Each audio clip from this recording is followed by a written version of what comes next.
नमस्कार मंडळी. लास्ट व्हिडिओमध्ये तर आपण बघितलं डेनफ्लो टेक्नॉलॉजीच्या LLPच्या कदम फार्म्समध्ये वेगवेगळे प्रकारचे द्राक्ष मिळतात. काळे आहेत, हिरवी आहेत, फ्लेम आहेत, मँगो आहेत आणि त्यामध्ये बऱ्याच व्हरायटीज पण आहेत.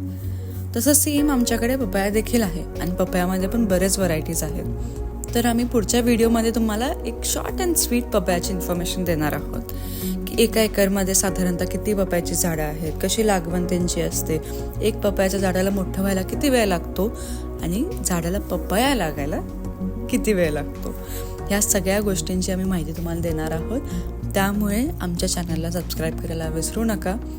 आमचे बाकीचे व्हिडिओज लाईक करा, शेअर करा आणि ते बेल आयकॉन आहे ना ते आठवणीने प्रेस करा, म्हणजे आम्ही जेव्हा एखादा व्हिडिओ अपलोड करू तेव्हा तुम्हाला लगेच नोटिफिकेशन जाईल आणि कुठलाही व्हिडिओ तुमच्याकडून मिस आउट होणार नाही. तुमचा सपोर्ट आमच्यासोबत असाच कायम राहू दे. धन्यवाद.